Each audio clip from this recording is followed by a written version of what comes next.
வெடப்பு மேட்சுகள்லயே வெடப்பான match இந்த match தான். South Africa versus Australia ஜோஹானஸ்பர்க்ல நடக்குது 2006ல. டாஸ் ஜெயிச்ச ஆஸ்திரேலியா ஃபர்ஸ்ட் ஹாஃப் பேட்டிங் புடிச்சு ஒரு கொடூர டார்கெட்ட செட் பண்ணிடலாம்னு சொல்லிட்டு கிளம்பிட்டாங்க. அதே மாதிரி சைமன் கேட்டச்சும் ஆடம் கில்கிறிஸ்ட் வந்து மரண அடி. கில்கிறிஸ்ட் 50 போட்டாப்ல, சைமன் கேட்டச்சும் 50 போட்டாப்ல. ஆடம் கில்கிறிஸ்ட் அவுட் ஆனதுக்கு அப்புறம் இறங்குறாப்ல அண்ணன் ரிக்கி பாண்டிங். அடிச்சா அடி, இடிச்சா இடி, பாலை எப்படி போட்டாலும் 8 திசையில அடிக்கிறான். சவுத் ஆப்பிரிக்கன் பவுலர்ஸை பிடிச்சி ரிக்கி பாண்டிங் ஒரு எண்ட்ல வச்சு வெளுன்னு வெளுக்க, ஆப்போசிட் எண்ட்ல இருந்த சைமன் கேட்டச் அவுட் ஆனதுக்கு அப்புறம் இறங்கின மைக்கசி நம்ம ஆளும் சரியான அடி. சும்மா எல்லாம் கிளாசிக்கல் ஷாட்ஸ் தான். ரிக்கி பாண்டிங் சுமார் 13 4களையும் 9 6களையும் அடிச்சுட்டு தலைவன் அவுட் ஆயிட்டான். சைமன்ஸ் அதுக்கப்புறம் வந்து ஒரு குட்டி தடால் அடியை போட்டு வேர்ல்ட் ரெக்கார்ட் ஸ்கோர் சுமார் 434 ரன் அடிச்சிருக்காங்க.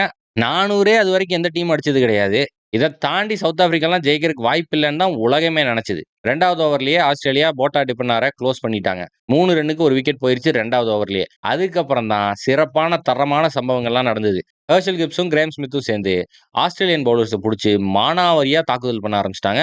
எப்படி பால் போட்டாலும் கேப்பா பார்த்து 4-4ஆ சொருகிட்டு இருந்தாங்க. 23வது ஓவர்ல 190 ரன் ஆகி போச்சு. அப்பதான் அன்பார்ச்சுனேட்லி கிரேம் ஸ்மித் அவுட் ஆயிட்டாப்ல.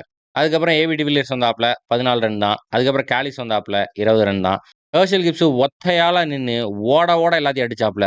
தானைய தலைவன் அன்னைக்கு 175 ரன் அடிச்சாப்ல. 21 பவுண்டரி, 7 சிக்ஸ். அதுக்கப்புறம் ட்விஸ்ட் ஆகி போச்சு. ஹெர்ஷல் கிப்ஸ் அவுட் ஆயிட்டாப்ல. அதுக்கப்புறம் தான் மார்க் பவுச்சர் வராப்ல. தலைவன் சிச்சுவேஷனை புரிஞ்சுட்டு காட்டுத்தனமா சுத்தாம சென்சிபிளா ஆடிட்டு இருந்தாப்ல. கிப்ஸும் ஸ்மித்தும் எந்த அளவுக்கு நல்லா ஆடினாங்களோ அதே அளவுக்கு முக்கியமான இன்னிங்ஸ் யோஹான் வேண்டர்வாட் ஆடினது. நம்ம ஆளு சுமார் 18 பாலுக்கு 35 ரன்னை விளாசிட்டு அவுட் ஆயிட்டாப்ல. பவுச்சர் ஒரு இடத்துல இருக்காப்ல. டெலிமார்க்கஸையும் அவுட் பண்ணிட்டாங்க. கடைசி ஓவருக்கு 7 ரன் தான் தேவை. சும்மா பிரெட்லி மார்க் பவுச்சரை பார்த்து ரணக்கொடூர பேஸ்ல வந்து முரட்டுத்தனமான பாலை போட்டாப்ல. ஆனா மார்க் பவுச்சர் அடிச்ச அடியில நேரா பால் ஸ்ட்ரைட்ல 4க்கு போக வேண்டியது. என்ன ஆகி போச்சுன்னா பிரெட்லி இடையில கால் விட்டு இன்ஜுரி ஆனாலும் பரவாயில்லன்னு சொல்லிட்டு பாலை தடுத்துட்டாப்ல.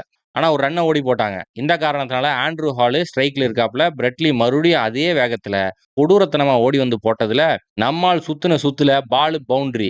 இன்னும் 4 பாலுக்கு வெறும் 2 ரன் தான் தேவை. 3வது பாலை பிரெட்லி போடுறாப்ல. அந்த பால்ல விக்கெட் ஆகி போச்சு. மேட்ச் சூடு மட்டும் பிடிக்கல, சும்மா பத்தி எரிஞ்சிட்டு இருக்கு.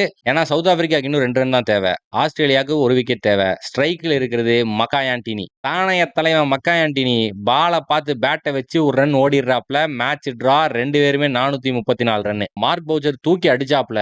நேரா 4. அண்ணன் மார்க் பவுச்சர் 50ஐயும் அடிச்சு சுமார் வேர்ல்ட் ரெக்கார்ட் சேசிங்க பண்ணி உலகத்திலேயே ஹையஸ்ட் டோட்டலையும் செட் பண்ணாப்ல.